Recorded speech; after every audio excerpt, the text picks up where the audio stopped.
Hey guys, welcome back to the 7 Second Stories, a podcast where I take you guys on a little journey of how insane life is with God, honestly. Today is the episode you guys have been waiting for. You probably want to know how the heck I learned photography and then actually which turned into a learning video. So yeah, welcome. Uh, I definitely am uncomfortable in front of the camera, but I felt the invitation was to invite you guys to connect to me personally. And so I wanted to come on here and say hey. So you guys might remember from my past episode 3, we talked about how I couch surfed and met these filmmaker photographers who basically convinced me that photography was actually something I was good at, and I was in denial. And they told me I was gonna move to California. I also said, nah, you're crazy. I ended up going home to reconcile with my family, and as I was home and praying, I felt the Lord really encouraged me to actually pursue photography, which was crazy because I didn't really see that being part of the picture. No pun intended, okay. But one of the girls I had met couch surfing, her name was Sarah, and Sarah and I ended up like meeting super briefly. I went to bed and then didn't really see her actually the next day and then had left, but we had each other's phone numbers and stayed in touch even as I went back home to Chicago. And while I was home and praying about options, I felt the Lord prompt me to move to California. But the only problem was I couldn't honestly afford rent. Like I was like, there's no way I'm going to be able to afford this place. So I don't really know how that's supposed to work, but I feel like God actually is inviting me to lay down my heart to go to the nations right now and pursue photography. And so Sarah and I were texting one day, and she texted me like, hey, like, how can I pray for you? And I was like, how can I pray for you? And I had told her, I feel like God's inviting me to move to California, but I can't afford rent. And then Sarah was like, I actually can't afford rent, and would you just pray that the Lord would provide for me financially because I'm barely making it? Crazy enough, Sarah and I in that moment were like, wait, we are the answer to each other's prayer. And from there, we took the steps for me to move to California. So I fly over, I move into her house, and she has a small little room and then this like small little crack next to her closet. And I slept in that crack next to her closet on a camping mat. And it was like this then, but like I actually learned to love the floor, but at first it was kind of a challenge. But yes, that became my little home. Sarah actually lived really close to the ocean. I would walk there pretty much every night and take my camera with me. And then I would go out and just find people that stood out to me. So it was like either surfers or couples, whatever it was. I'd just be like, hey, I'm taking photos. I'm learning like how to do photography. Can I send you guys free photos of you? Can I just practice a little bit? People would say yes. I would go and have like a mini photo shoot with them, and then I would email them the edited, finalized photos. And that is actually how I learned photography. So I did that for probably like 4 or 5 months. And then while I was in California and sleeping on Sarah's floor, I really felt like God was telling me like it was time to do something more than just, I felt like I kind of got the ropes of photography, and I was like, okay, like I just feel like my heart wants more like missions minded stuff again because that's what my heart was aching for. And yes, I did evangelize to the people I shot photos of, but I just felt like there was something more. So I ended up actually moving back to my missionary school in Hawaii. And while I was there, I felt like God told me to go to this other island that I had never been to. And as I was on that island, I had met this woman named Haley. Haley shared her heart with me about how dark and evil trafficking was on the Hawaiian Islands. And crazy because I had lived there for years and I had honestly no idea that there was like this hidden side to the island. And I remember getting back home from our conversation, I was getting ready for bed. I had this like vision play out in my head, like frame by frame, like a storyline of actually how I would share about trafficking on the island. Like I couldn't get the images and like the thought out of my head, like I need to make a film. But the funny thing is, I didn't know how to do filmmaking. I just knew how to take photos. But I was like, something in me was like, no, girl, you gotta make a film. So I was like, okay, like how hard could it be? So I start reaching out to multiple organizations in all of the islands. And I'm telling them, hey, I have a heart for sex trafficking. I want to make this film.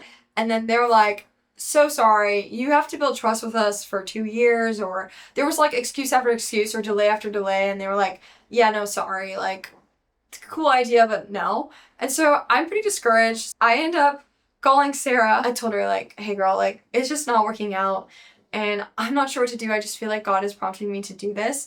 And then Funny enough, I had no idea, but her college was requiring her to go on a trip to Ecuador, and she told me that there was two guys who were joining her on the trip who were filmmakers who were actually shooting a documentary of the safe house that she was going to for girls who had been trafficked. And she was like, honestly, I think I'm gonna give you their number and you guys can connect because maybe they'll be able to tell you how they got in to their like how they were able to access this film. I keep running into problem after problem, so maybe they actually do have resources for me or like ideas to help me. Sarah gives me the boys' contact and I reached out to them and I was like, hey, I would love to get on a call and share my heart about a film I'm trying to do in Hawaii, and I would love to hear about your film in Ecuador. We end up getting on a call. This is a little crazy, but the boys were like, yeah, we're praying for a missing piece, and we also need a Sony A7 III camera. I remember praying for them, and I was like, God, would you provide the missing piece? You just provide everything that they need. I got off the call, and I realized, wait a minute, am I the missing piece? Because I have a Sony A7 III camera, and I would be so down to help them with their film.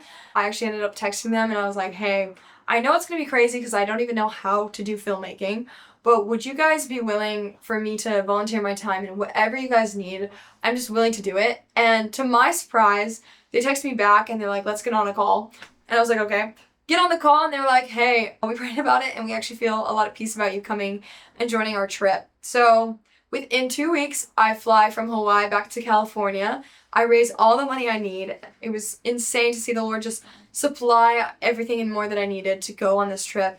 I fly to meet up with the boys in Georgia first, and we do like a training for like 2 weeks, and then from there we go to Ecuador. And while I was in Ecuador, the boys were so kind to teach me, honestly, like they kind of just gave me the camera and like, here you go. But they showed me like settings and how to do log and all the things that I just had no idea about. They were so sweet to just trust me and to give me a chance. We end up doing the film in Ecuador and it is amazing. I had such an incredible time. I got to see young girls like aged like 12, these girls having their own babies and just getting to share their stories and getting to know them and getting to love on them despite the language barrier. It was such a special experience. I ended up flying back to Georgia and then staying there for 2 months and kind of watching the way they edited and the way they went through the process of building the film out. And also this film was all fully in Spanish, so crazy. The first ever film that I got to be a part of was like not even in our language. And then also just seeing the whole process of from start to finish how the film was made really helped me grasp like honestly how much time is put into film. Like I did not realize how intense film could be until I got into it.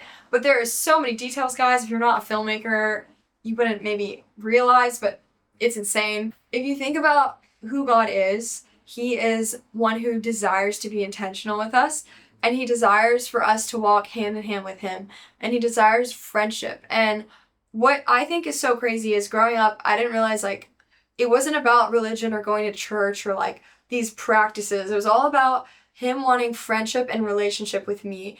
And it's so wild to think like back in the day, I had no idea that God actually wanted to lead every step that I took and that He wanted to invite me to trust Him in crazy ways, to see Him lead me into the dreams that were on His heart for me to accomplish.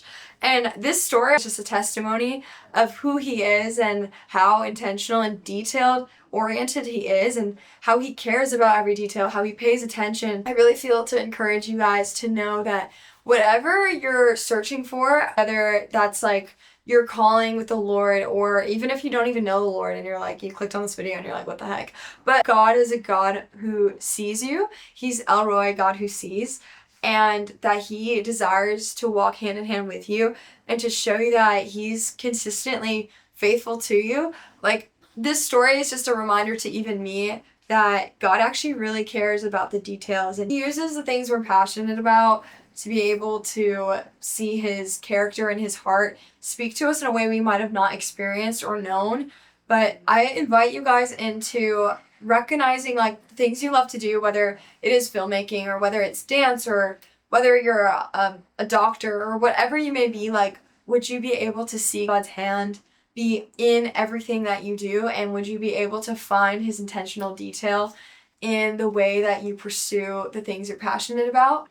And for me, it's changed my whole perspective. It's changed my whole life being able to know that like God actually wants to write our story and he wants to give us things that we're passionate about to use and grow his kingdom. And if you guys are like not Christian or not familiar with what I'm saying and you're like curious and you're like, what is she talking about? Shoot me a message. If you just feel like you're searching or you feel like you're looking for something and you just don't really maybe know what it is, I invite you to search, I invite you to question. And so hopefully this episode kind of stirred your faith and stirred your perspective. I just believe that the Lord really wants to inspire you guys to step out in boldness, to step out in faith, to try something that you are maybe not fully sure you can do. Like, would you take the step in trying and then letting the Lord lead you and letting him provide the people, the place, the finances that you need, like letting him show you that you are able to step out and you are able to see him provide for you every step of the way. Because if I look at the story, I see it was totally not anything that I could have done. It was fully by his grace and by his love that he got to show me his provision, his kindness, and his leadership over my life. I wouldn't have been able to do this without his help and without his kindness to lead me to where he wanted me to go. And so I hope this inspires you to take a step out in faith and ask me questions down below if you guys are curious about more. But that is all for this episode. Thank you guys for tuning in, and I'll talk to you next episode.